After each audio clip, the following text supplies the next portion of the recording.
जयपुर गांव के पूर्वी छोर पर अर्जुन नाम का एक कुमार अपनी पत्नी मीरा के साथ एक छोटे से मिट्टी के घर में रहता था।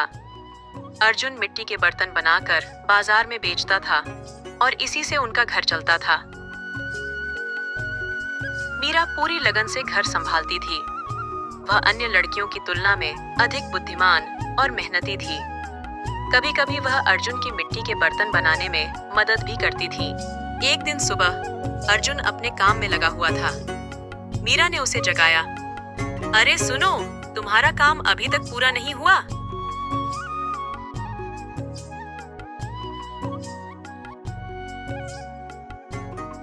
देखो, सूरज सिर पर आ गया है। कब तक बैठे रहोगे? आज बाजार नहीं जाओगे? क्या खाओगे? या फिर इस मिट्टी से ही पेट भरोगे? अर्जुन हंसते हुए बोला।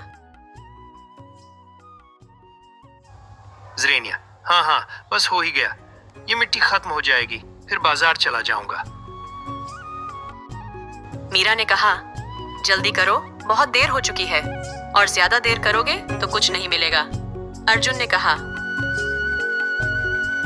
ठीक है, अब जा रहा हूँ। सुनो, बाजार का थैला दो और बताओ क्या क्या लाना है।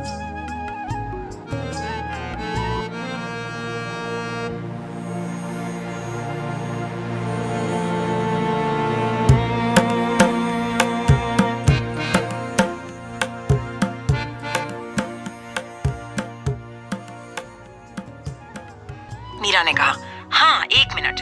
देखो, इतनी देर से बाजार जा रहे हो, अब पता नहीं वहाँ क्या मिलेगा। जो भी मिले अच्छे से देख कर लाना। और हाँ, बस थोड़ी सी सब्जी ले आना।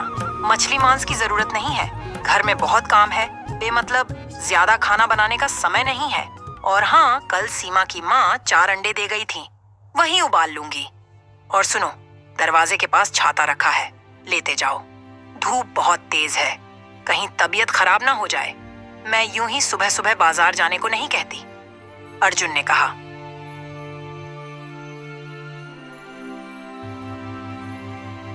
हाँ, ले रहा हूँ। उसी गांव के उत्तर दिशा में विक्रम नाम का एक और कुमार रहता था। पेशे से वह भी अर्जुन की तरह मिट्टी के बर्तन बनाता था, लेकिन स्वभाव से बिल्कुल अलग। वह लोगों को धोखा देने, उन्हें परेशान करने और फरेब करने में मजा लेता था। जहां अर्जुन सुबह से अपने काम में व्यस्त रहता था, वहीं विक्रम सुबह से अपने घर के सामने बैठकर जो भी उसके सामने से गुजरता उससे बेवजह बातें करता और दूसरों की बुराई करता रहता था। एक दिन एक बाहरी गांव का व्यक्ति श्यामलाल वहां से गुजर रहा था।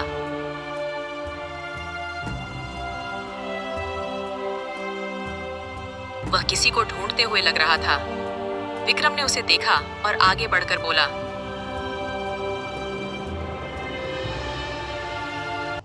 क्या मैं आपकी कोई सहायता कर सकता हूँ? श्यामलाल ने कहा, हाँ, दरअसल मैं पास के ही गांव से आया हूँ। मेरा नाम श्यामलाल है। मैंने सुना है कि आपके गांव में अर्जुन नाम का एक कुमार रहता है और उसके हाथ का काम बहुत अच्छा होता है। क्या आप मुझे अर्जुन के घर का पता बता सकते हैं?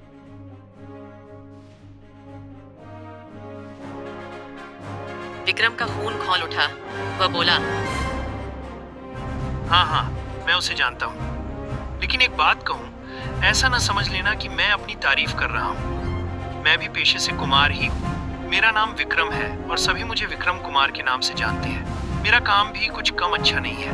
बस मैं अर्जुन की तरह अपनी होड़ की तारीफ नहीं करता, नहीं तो मेरा नाम भी आपने सुना होता।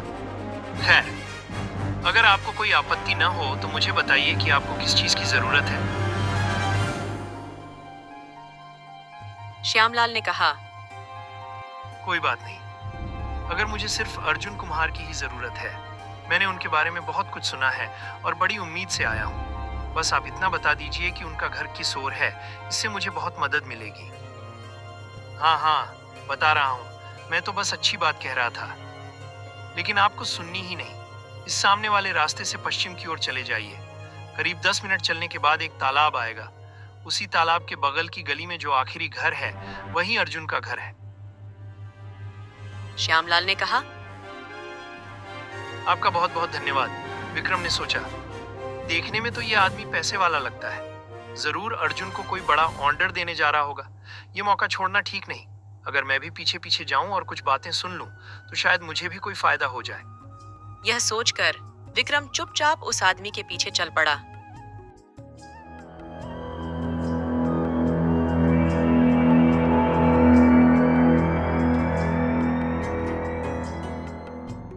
जब वह आदमी अर्जुन के घर के अंदर गया, तो विक्रम घर के पास एक पेड़ के पीछे छिपकर उनकी बातें सुनने की कोशिश करने लगा।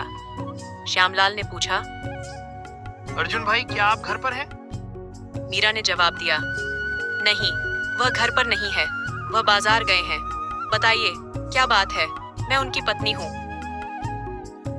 दरअसल मैं उन्हें कुछ सामान का ऑर्डर देने आया हूँ। सुना है कि उनके हाथ का काम बहुत अच्छा होता है। मीरा ने कहा, अच्छा, आइए बैठिए, वह अभी आते ही होंगे। इसी बीच मीरा ने देखा कि विक्रम पेड़ के पीछे छिपा हुआ है। वह चुपचाप उसकी ओर बढ़ी और बोली, अरे, ये तो विक्रम दादा है। ये जरूर कोई चाल चल रहा होगा, इस पर नजर रखनी होगी। पता नहीं क्या साजिश कर रहा है। जब श्यामलाल अर्जुन के घर से बाहर निकला, तो विक्रम भी चुपचाप उसके पीछे चल पड़ा। मीरा ने सोचा, मुझे भी इसके पीछे चलकर देखना होगा कि विक्रम दादा क्या योजना बना रहा है। मुझे ये मामला ठीक नहीं लग रहा। विक्रम के पीछे चलते हुए मीरा ने देखा कि वह राहुल के घर में घुस गया। मीरा ने सोचा, अगर विक्रम दादा राहुल के घर गया है, तो इसका मतलब जरूर कोई साजिश हो रही है। मुझे चुपके से उनके घर के पीछे जाकर सुनना होगा कि ये दोनों क्या बात कर रहे हैं। विक्रम ने राहुल से कहा, अर्जुन को 100 खास डिजाइन वाले मिट्टी के गिलास बनाने का ऑर्डर मिला है। आज मंगलवार है और अगले मंगलवार सुबह वह आदमी अर्जुन से सारे गिलास लेने आएगा। हमें जो भी करना है सोमवार रात को ही करना होगा। राहुल ने पूछा, लेकिन करना क्या है? कुछ सोचा है? विक्रम ने कहा, हाँ, मैंने पहले से ही सोच लिया है। सोमवार रात को तू एक बाल्टी पानी लेकर अर्जुन के घर में चुपके से जाएगा। वहां रखे 100 गिलासों में पानी डालकर चले आना। बस, फिर जो होना है वो रात भर में हो जाएगा। सुबह तक गिलास खराब हो जाएंगे और जब वह आदमी आएगा तो अर्जुन उसे गिलास दे ही नहीं पाएगा और उसे बचाने कोई नहीं आएगा। राहुल ने कहा, वाह विक्रम दादा, तुम्हारा कोई जवाब नहीं, मजा आ गया। मीरा ने यह सब सुन लिया और चुपचाप घर लौट आई। उसने अर्जुन को सारी बात बताई। अर्जुन ने कहा, तुमने बहुत अच्छा किया। अब हमें इनकी साजिश को नाकाम करना होगा। मीरा ने कहा, मैंने पहले ही सोच लिया है। तुमने जो 100 प्लास्टिक के गिलास लाए थे, उन्हें मैंने मिट्टी के गिलास जैसा रंग देकर ऊपर रख दिया है। असली गिलासों को मैंने अच्छे से छुपा दिया है। अब जब राहुल पानी डालेगा तो वो प्लास्टिक के गिलास खराब होंगे और हमारे असली गिलास सुरक्षित रहेंगे।